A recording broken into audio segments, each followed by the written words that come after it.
Hello Bookish Babes and welcome back to my YouTube channel. I'm so very glad that you clicked on today's video to join me in bringing you my October reading wrap up.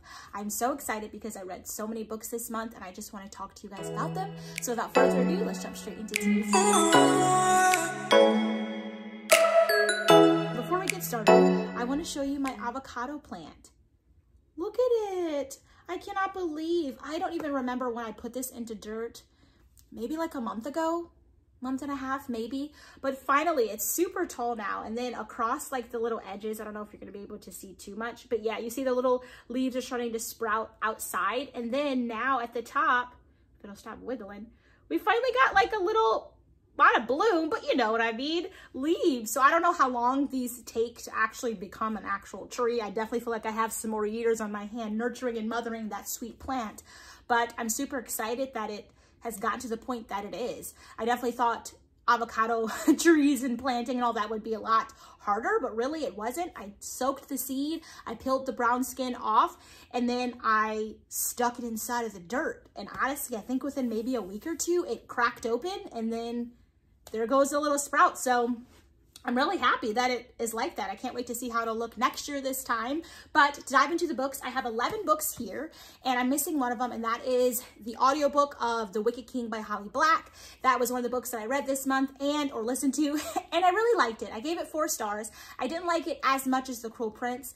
I didn't feel as though it was very thrilling. I didn't really feel like I was on the edge of my seat. I wasn't really shipping Carden and Jude's relationship so much, but what I did really like in it that I didn't feel as though I got much of in book number 1 was that Jude really stepped into her role. She became the seneschal in book number 2, so I think that added to it. But not only that, she was very methodical and strategic with what she did. Like everything she did, she understood the consequences of her actions. And I really love that she saw the greater picture, the bigger picture.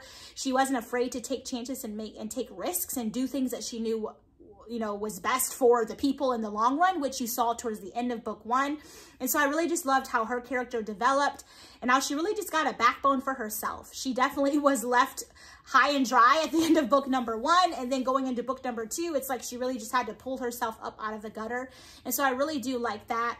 I definitely can say the relationship between Jude and Carden, I think is cute at parts, but it's not the focal point that I was rooting for so much in book number 1. And so I do like that that kind of dialed down a bit. I am excited for the Queen of Nothing. I can definitely say the end of book 2 kind of shocked me. If you know, you know, but I'm assuming it's all for a reason and a greater purpose. So I'm just going to let it be. And yeah, so that's going to be one of the books that I finished this month.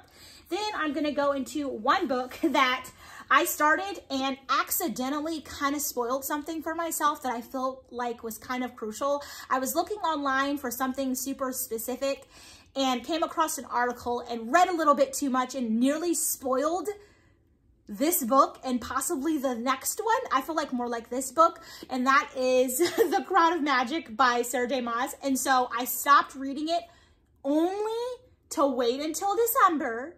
I am not stopping the series, but I only did it because I want to forget what I learned so I don't spoil and ruin this book for myself. But when I say starting this, because I got a little bit of ways in, I love this. I was thinking about it on my way home. There are just those authors who know how to write, and Sarah J. Maas is one of them. And so is Tara Maffei. She's one of them. There are just authors who know how to write. It doesn't matter if this series had 20 books in it. It's just that good. I'm only on book number 2. I did read the prequel, so technically this is the 3rd book. But like, it's so good. And I have a playlist dedicated only to her, to Selena, to this series. And every time I turn it on, I just am in the zone, in the vibes. And so I wanted to stop it only so that I would forget the little bit I spoiled for myself, so that going into it in December, I can kind of start fresh. That was my thought, but I loved this so far. What I've gotten so far, what I can say from what I have read is that Selena is by far my favorite female character I think I've read. And I've read a lot of books with a whole lot of female characters, but she's my favorite. It's because from the prequel, The Assassin's Blade, which I highly recommend you read, that book, she is just cocky. Selena knows she has it. You can't convince her otherwise, basically, and everyone knows it too. But to see her in that book, know that and be broken down, to then go into book number 1 and be underestimated, and then to get in this book and be like, I'm back, I didn't leave. Y'all was just not paying attention. Like that. She is just an amazing character. And then to see she's so selfless. Yes, she has this title of assassin, and just how she's handling the fact of being the king's champion in this book right now, and what she's actually doing down low, hidden on the side, and no one knows it. I was so proud of her. Like, this is like where, I don't know, like, I love this. I cannot wait to dive into this in December and just finish out this series going into next year. But I just wanted to pause it just because I kind of spoiled some of the little parts in here and I want to forget them. I pretty much have, but I'm not taking any chances. And then to go into the next couple of books that I finished this month, and that is going to be the Unite Me, which is the Destroy Me and Fracture Me novella in the Unravel Me series by Chare. And then I finished book number 2, Unravel Me. Now, guys, I don't know about you, but I'm Warner all the way, okay? We love Adam. I understand, you know, he knew her from when she was younger. Like, he watched her off in the distance. I think they went to school or something together. I can't remember. And he's good, you know. In the beginning, I was like, oh my God, Adam could touch her. No, no, no. It felt so great. But Warner, shut up.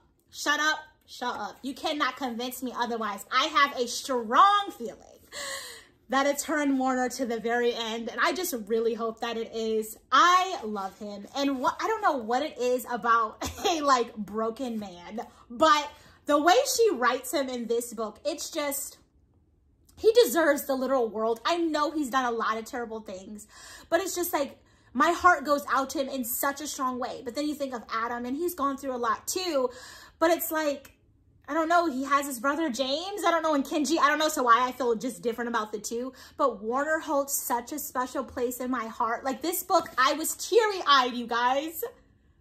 I was teary-eyed. I absolutely love this. I think I gave this one a 5-star. Now, the Destroy Me, absolutely loved it. That's from Warner's perspective, so 5-star. The Fracture Me was from Adam's perspective, and to be completely honest with his perspective, I think I rated that like a 3-star, maybe 2.5, because I was really shocked to see him so quickly go from being literally obsessed with Juliet in this book, and like, nearly forgot her name. Thinking about Warner, forgetting her name. But I just was surprised of seeing Adam go from completely obsessed with Juliet to the point that she had to take a step back for his own safety, to then getting into the novella as soon as the book ended, almost like, maybe we can hold off, like it's not that big of a deal. So that was a little shocking that his perspective changed so quickly. But again, absolutely love this, highly recommend it. And then we're going to go into the first romance that I ended up reading this month, which was Love in Other Words. And if you have not seen, I'll link down below and at the end of the video my romance reads and reviews. Love in Other Words by Christina Lauren. I love this book. That's all I'm going to say. I love that book so, so, so much. Then I ended up reading Love in the Time of Serial Killers by Alicia Thompson. This one, I liked it, but not as much as I thought I was, so I was kind of disappointing. But again, that is in that video. And this is another romance type book, which follows a girl who is really obsessed with serial killers and true crime. And she basically assumes that her neighbor is a serial killer. And so you kind of go through the book with her navigating through that and just kind of how the romance or whatever develops. But again, watch that video because it'll give you more of an insight on just on my thoughts and why I do not recommend the book. But I read this one. Then I ended up getting into this book, like I mentioned in my October TBR video. I read It Ends With Us, really liked it. When this started getting popular after It Ends With Us came out, I didn't jump on the bandwagon. I wasn't ready for it. I didn't really want to re-dive into it. I felt like this story was super heavy, and I'm glad I waited on it because I think I would have been super disappointed going into it because this is honestly not what I expected. I don't know. I just feel like this book was clearly written just to write a book. It was not written to really add to anything. I feel like she could have had a longer epilogue at the end of It Ends With Us, and that would have sufficed enough. So to be completely honest, I don't recommend this, especially if you've read that one or you just read it. It just didn't do what I think it should have done. It was a lot of repetition, a lot of old material in this book. So I don't know. I just wasn't a fan of that. I'm glad I got it done just to say it, but like, no. Then I ended up reading A Party for Two by Jasmine Guillory, and I really did not like this. And I feel like I'm going to say this 3 more times, but the next 3 books that I'm going to be showing you are romance. They're all romances, and they're all in that video, so go check it out. But I really didn't like this one because, I don't know, I went into it with the perspective of the fact that this is an interracial couple on the front. that I was going to be head over heels for it, but it was really boring. And the plot and just their separate lives and who they were and what they did wasn't interesting enough. And I think that's what's really hard about romances. It's like, if they're not even interesting people and you want to like spend time with them on their own in their own chapters, when they come together, it really doesn't matter either. And so I just really didn't like that. I just didn't feel as though it did anything that I wanted it to do. I have one more book from her, I think The Wedding Guest, that hopefully I'll like and get into, but I just really didn't like the fact that their separate stories weren't interesting enough. So then when they romanced and they got together, it's just like, this is boring. I wasn't rooting for them. I definitely felt as though Max, I think his name is, yeah, Max, he was just so, I don't know, like, I feel like if Olivia told him to jump off the cliff, he would have done it. And I just don't think a man like that is in any way, shape, or form attractive or like a snack. He just wasn't. It's like a little puppy dog hoping for a treat. And I'm just not for that at all, so I really didn't like it. Then I ended up reading Catherine Bybie's When It Falls Apart. Love this. Unbelievable. This has single dad trope in it. Found family in this. It was just everything you could have wanted and more. This was definitely how you write a romance. And I feel like most of the romances I read are very like contemporary, like the ones I just showed you, you know what I mean? They're like brand new and just like everyone knows about them, but I haven't heard anybody review or read this book, and I highly recommend it. Catherine did a fantastic job. If I'm not mistaken, this is in the D'Angelo family, like, little series that she has, and I believe there's like 4 books in this, but I read the one that has to do with Luca and Brooke, and this was amazing. It's based in Little Italy in San Diego, and you know, Brooke, she's living a life that she doesn't really like. Her dad is really sick. The guy she's with is non-committal, is getting on her nerves, so she leaves, heads to San Diego, and gets an apartment above this restaurant, the D'Angelo's restaurant, this little Italian restaurant in Little Italy, and one thing leads to another, and she falls in love, and it's just so good. I cannot recommend that enough. And then the last romance that I read this month is going to be The Flat Chare by Beth O'Leary. Now, 130 or so pages in, it was kind of boring. It was a little bit hard for me to get invested, and I was scared that I wasn't going to like it. But when I tell you, this was so good. And then it has so many little like letters in here and little sticky notes, and I love books with 2 different perspectives, or like 2 different stories. Like there's the actual main story, and then they have these little postcards that the 2 characters are writing back to one another, a little sticky notes. And I just love that. It added a little extra special thing at the end of each chapter, in the middle of a chapter. And I think their love was so sweet. And oh, this was really good. And I definitely love the forced proximity in a way, although they weren't together till like the middle of the book, actually seeing each other. I really love the fact that they both had to share the flat and spend time with one another through those little notes, and then eventually run into each other. And then it's just like, now we're in this for the long haul. And I just think it was just really sweet. So I recommend that one. And then to get into the last 2 books that I have for this month, we're going to have Harry Potter, book number 4, The Goblet of Fire. And I'm not done. I know. I'm going to finish this. I decided to take the advice of some of you guys who commented that I actually read this, because I felt as though with book number 3, which was The Prisoner of Azkaban, that listening to it, I kind of got lost in the story. And so it really wasn't as exciting as I hoped it to be, because I heard so many people love book number 3. I really enjoyed book number 1. I read that one, and then book number 2, I audiobooked it, which helped me really enjoy it. So then book number 3, I was like, audiobook that one, and I actually didn't like it as much as I wanted to, and so that was kind of sad. So I've taken the liberty to read this one, but this has like 760 something pages in it, so it's going to take me a minute. I love this. This so far, I think, is my favorite out of the series, simply because of just how this starts. First of all, you start off with the dream that Harry's having, and that was just super interesting in and of itself. But then you dive into him just spending time with the Weasley family, going to the what is it, the World Cup, I think it is. Yeah, the Quidditch World Cup. And what I love about this is that this is the only book that didn't just jump into Hogwarts. You know what I mean? It didn't just jump into them going to school and taking classes. Like, this one is just Harry just living his life and experiencing new things and just having fun memories. And it was just so...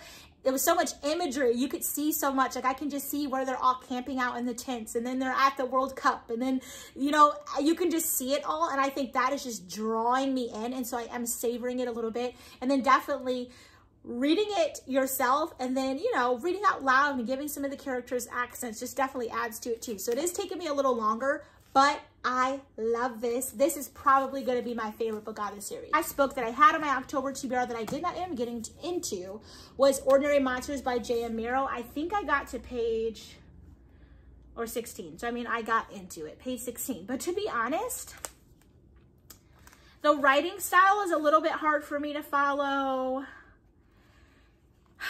And it's just like not interesting. Maybe you need a little bit more, like maybe I need to read a little bit more into it. You need a little bit more time to, you know, grasp it. But just right off the bat, it's not really pulling me in. I don't know. So I don't know when I'm going to read it. I think I just really like the fact that I have this massive book in my collection. We'll see. I don't know when. It wasn't scary. Definitely it was, you know, coined as a horror, like on like the genres. Nothing so far is jumping out to me to be, you know, nervous or scared to read it. I just am not getting into it. Obviously, probably reading more than 16 pages would help with that, but I just didn't have the desire to. So this one I didn't even really read at all. But yeah, that's gonna pretty much conclude this month. It's a really good reading month. I'm very happy. So that is technically what, 9 books I actually finished this month. And I feel like as the months progress, it's just more books I'm able to finish. I do hope that you guys enjoyed it. Like I said, I'll link down below the romance reviews and recs video that I did on all those romances. I go super in depth and I let you know my actual rating on the book, things that I like, and if I do or do not recommend the book. So I do think that you should go take a chance and look at that. And if you do, let me know that you came from this video because that would be super exciting. But I'm so glad that you guys are here. And if you like the video, do not forget to give it a thumbs up and hit your notification bell. Then every time I post, you'll be notified. Subscribe to the YouTube channel and join this